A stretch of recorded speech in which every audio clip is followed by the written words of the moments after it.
Oh man, Jeff, we are far from anywhere right now. That we are, Ray. Northern Maine, here in the Allagash Wilderness, isn't too far from the Canadian border, but it is far from just about anywhere else. I mean, it's nothing but trees, lakes, rivers, and wilderness for miles and miles. If we get lost up here, we could be in real trouble. That is very true. The closest help is many miles away, and I think that's part of what draws people to this area. I mean, if you want to drop a canoe in the water, set up a camp, you'll have no one to bother you. Peace and quiet. No cell service. No hustle and bustle. I can see how it would be a good place to reset yourself. And out here, no one can hear you scream. What are you saying there, Ray? Nothing. Just pointing out that you could get away with almost anything this far from the rest of the world. And this far from other worlds. Oh, what does that mean? We've come to the wilderness of northern Maine to explore the Allagash UFO incident.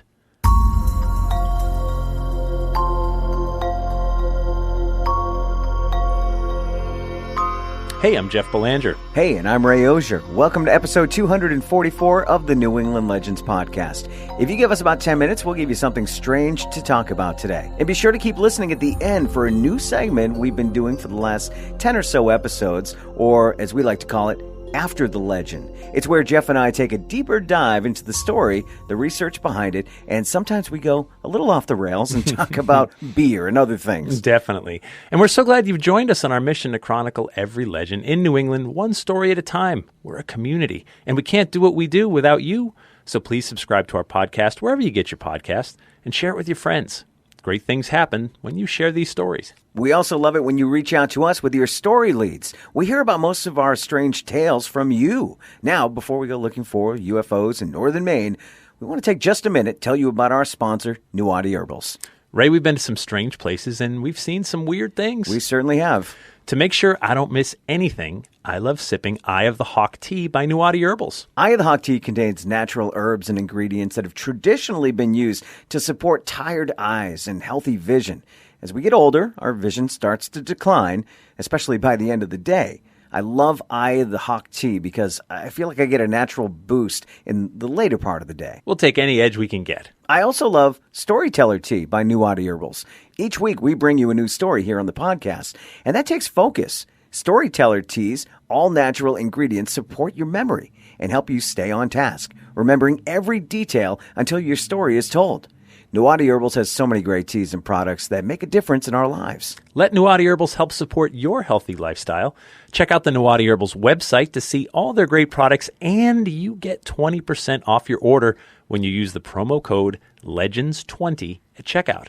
Visit NuatiHerbals.com. That's Nuwati Herbals with an S.com. All right, Jeff. So this region of the Allagash Wilderness in northern Maine is pretty remote, as we said before. Yeah, it sure is. I guess if I was from an alien world and wanted to slip in and out unnoticed, this may be as good of a spot as any to do that.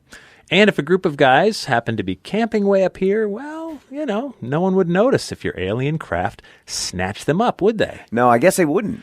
To find out what happened, we're going to travel back to the summer of 1976 and meet four men who had an experience they'll never forget.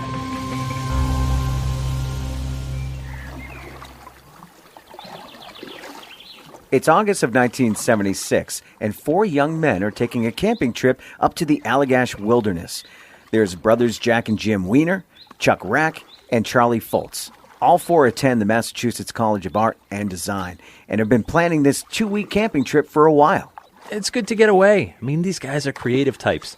A trip to the woods is just the kind of inspiration they need right now. I mean, the next school year is going to start in just a few weeks, so late August is a great time for this kind of trip. The first day of the camping trip is mostly uneventful. They paddle their canoes up to the Allagash Wilderness waterway until they find a place to camp near the river. But the second night the men make camp, something strange happens. They're sitting around the campfire when Jim notices a strange light in the sky. It's too bright to be a star. It's too bright to be the lights from a plane. And it's not darting across the sky like a meteorite. Then, after maybe 30 seconds, it's gone. Well, that is strange. But Jim didn't think to call anyone else's attention to the light. Plus, I mean, there's no real concern. I guess just one of those weird things. It's 2 nights later, August 20th, and the four men have made their camp for the evening. The plan is to paddle out in their canoe to do a little night fishing. So first, they build a good-sized campfire. They want the fire to be a beacon back to their camp. Then they set off in their boats and start fishing. They're not out there more than 15 minutes when a bright light appears in the sky again. This time, Chuck is the first to see it. The light is so bright, almost like a mini sun. It only takes a few seconds before all the men see it. It's unlike anything they've ever seen in the night sky. Charlie Rack pulls out a flashlight and tries to signal the light using Morse code.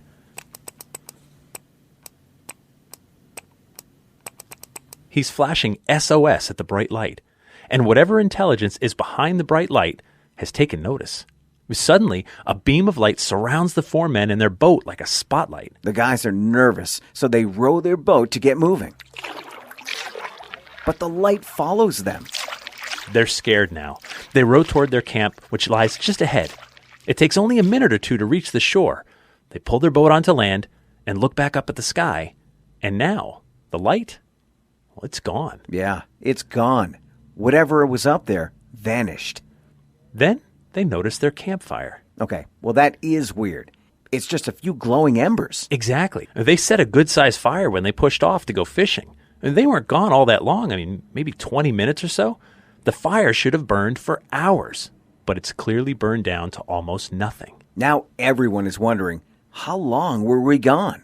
Was it hours? It couldn't have been. Everyone's a little uneasy, but there's not much anyone can do right now, so they climb into their tents exhausted and go to sleep. When they tell the ranger on duty the following day, the ranger said maybe it was from a searchlight positioned at the grand opening of a hardware store in Millinocket. Yeah, but that doesn't seem likely. I mean, searchlights are pretty obvious. They just sweep the sky around and around. And plus, Millinocket's about 75 miles from where they're camped. The ranger shrugs, and the four men spend 6 more days in the Allagash Wilderness.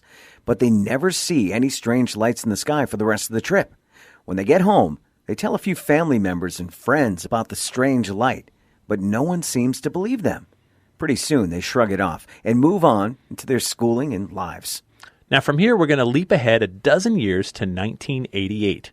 Brothers Jack and Jim Weiner are experiencing some strange nightmares. What kind of nightmares? In the dream, they find themselves sitting on a bench naked with their old buddies Chuck Rack and Charlie Foltz.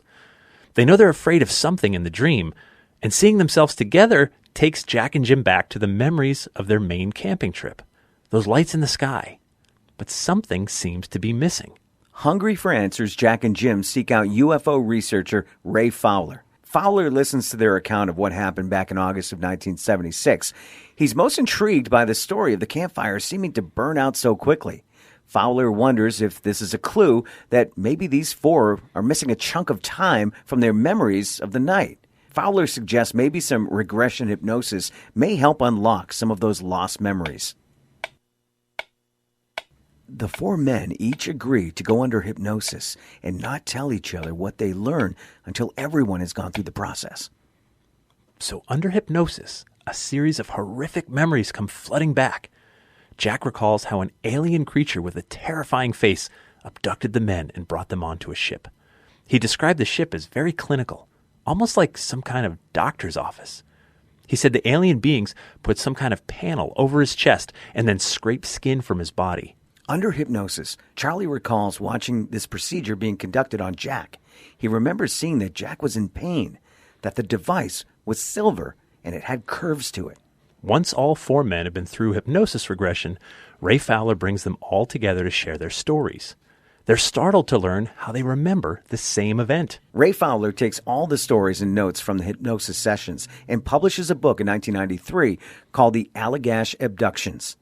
That leads to the Allagash 4, as they come to be called, making media appearances in programs like The Joan Rivers Show, and the story is even featured on an episode of Unsolved Mysteries. And that brings us back to today. Okay, there's an important follow-up to this story. All right, what's that? Back in 2016, Chuck Rack went on record as saying they made the whole abduction thing up. Come on. This whole thing is a hoax? Well, hold on now. So Rack said in an interview in 2016 that he recalls seeing the craft on both nights in August of 1976, but he said they were never actually abducted. He claims he went along with the abduction story because he was told they would make a lot of money sharing their story, maybe millions.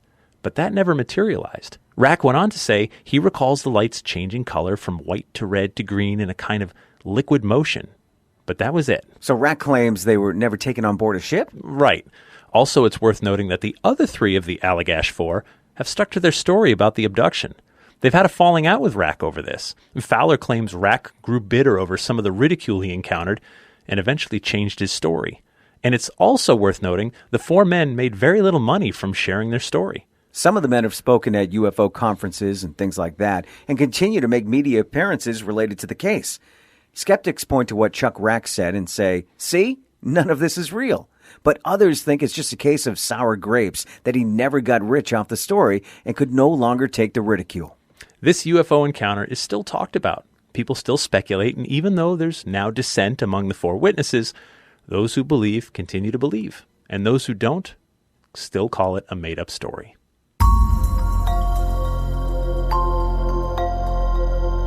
Well, that's the thing with so many legends we cover, Jeff. They live in gray areas, don't they? Yeah. We can't necessarily prove some of these events happen, but we can't disprove them either. And that brings us to the After the Legend segment of our show. After the Legend is sponsored by our Patreon patrons. This legendary group of people keeps us going.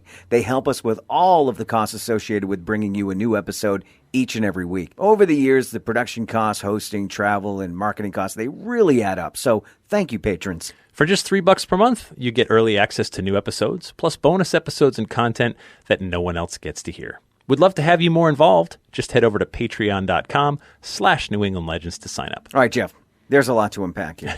Yes, there is. So, number one, I've been doing this a long time. People have told me all kinds of stories, ghostly, alien, and otherwise. And once in a while, someone's just like, I got a story to tell, and it's worth a lot of money. And then I have to start with, no, it's not. Right. Right? Do people really do that? They Yes. come up to you and say, for X amount of money, I will tell you my story. By the way, they don't give you the story and say, you can use it if you pay me? of all the stories I've heard, and thousands at this point, you can count on one hand. You know, Okay, four yeah. or five. Every few years, someone will be like, this story's huge, and it's worth millions. It's almost hard to believe that even before even hearing the Right. story. And I'm like, so who do I make the check out to for $1 million that I don't have, by the way? And then you'll tell me the story, be like, yeah, I was walking down the stairs and I felt this cold spot. One of us was just robbed, right? So here's the thing. Once in a blue moon, a story gets made into a movie. Yeah. And those rights are bought and someone does get rich. I would say of the millions and millions of paranormal encounters that happen all over the world all the time, I don't know. You can think of the ones where the movie rights are sold. 5 of them. Fire in the Sky is one. Fire in the Sky, Travis Walton, right? Yeah. That's one.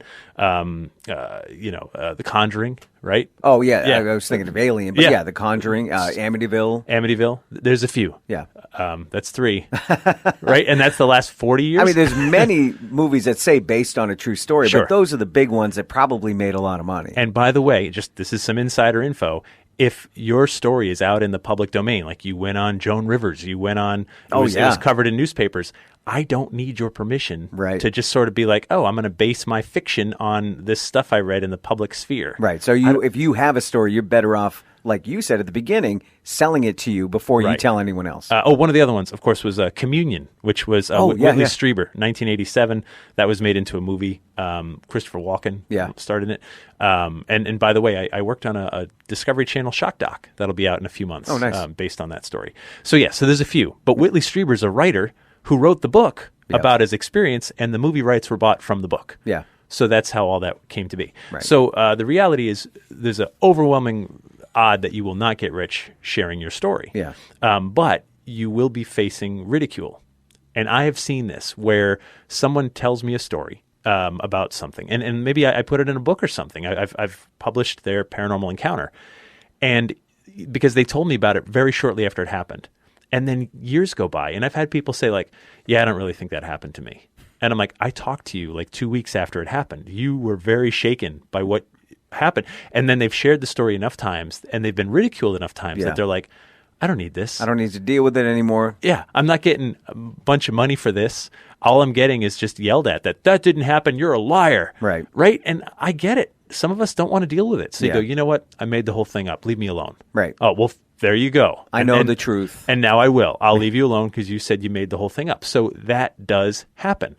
And yet the skeptic in us also has to say maybe it's possible they really did make the whole thing up. They saw the lights and said, well, hey, Travis Walton's story, Fire in the Sky, that movie came out in 1993, and it was based on events that took place in 1975 in Snowflake, Arizona at a logging camp, right? So Travis was gone, missing for days, then shows up, makes a phone call, and through hypnosis, all these memories come flooding back. Was made into that movie that was, big, right? And I've heard Travis tell his story in person in front of an audience, and I've heard him tell it multiple times over the years. That's it. He doesn't waver, right? Like this is what happened to me. He always wears a suit when he tells his story because he wants to be taken seriously. Sure. And I think that he's heard it all. You're a liar. It didn't happen to you. You just made money. You just got rich off this. I don't think he got rich. He got a few bucks. He knows that something happened to him. Right. Through hypnosis, a doctor learned what he assumes is the truth. Right. But it could have been something Travis made up in his head that's hidden away somewhere. So it doesn't prove that it happened. No, the only problem with that is that there were his other logging buddies saw him get hit by a beam of light. So it's not like he was alone and you got to take my word for it. Like they were like, he was gone. We freaked out. There were witnesses. Yeah. And so same with the Allagash 4, right? There were 4 people that saw it, and 3 of them still stick to their story. And they've spoken at UFO conferences, which, by the way, you get a few bucks. They cover your airfare and your hotel and, buy you a dinner. So there's not a lot of money to be made at speaking at those kinds of conferences. So is it worth just not answering the phone instead of just saying it never happened? Because now the other 3 are losing out on what they could do. I don't know. I mean, so that's the problem. And there's a great article, and you can read it online that the friends have had a falling out over this. Yeah. So now you make us look bad. Like this happened to us, right? And you say it didn't. And that's a problem. Huh. They've lost a friendship over it, and their excuse is that, hey, we didn't make a bunch of money, but you couldn't handle the ridicule, and so we can take it. And I remember talking to George Lutz from the Amityville House, and to quote him, he said something to like, once you stand up, you're up. Yeah. And he spent the rest of his life arguing with people over what he says he experienced and you say he didn't, and you weren't there. Right, exactly. Right? He was, you weren't, and you're calling him a liar. That's 3,000 miles away. Yeah, you weren't even born yet. Right. Right? Like, so that's really tough for people, and I understand it. I mean, imagine you go through something profound, and I'm like, you're a liar. I'm like, you weren't there? Yeah. That is so hard for any paranormal witness of any kind. Well, it all has to do with belief. I believe in aliens. Yep. I believe in other life forms. So this could have happened. Yeah. And it's a remote area. And also, too, just again, to put it into a timeline perspective, this was 1976, which is critically important because the movie Close Encounters of the Third Kind came out in 1977. Okay. And that's important because that movie influenced a lot of people. Sure, absolutely. Right. Well, I've seen things, too. Yeah. So their event happened before the movie came out. And then, of course, there was the Travis Walton story and the Whitley Strieber story. So in the 80s, we were all about aliens.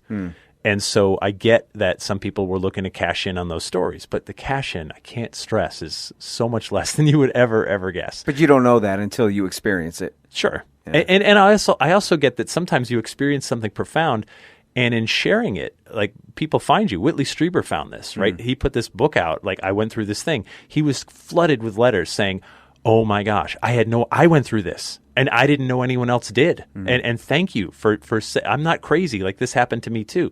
And so something happens when you share your story. You find you're not alone, which is comforting.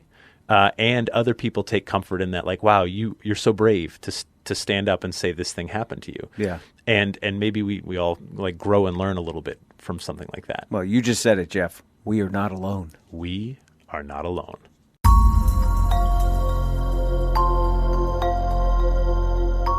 Hey, please be sure to subscribe to our podcast, post a review, or share this episode right now on your social media. It goes a long way to helping our community grow. We'd like to thank our sponsor, Nuwadi Herbals, and thank you to our Patreon patrons. And of course, our theme music is by John Judd. Until next time, remember, the bizarre is closer than you think.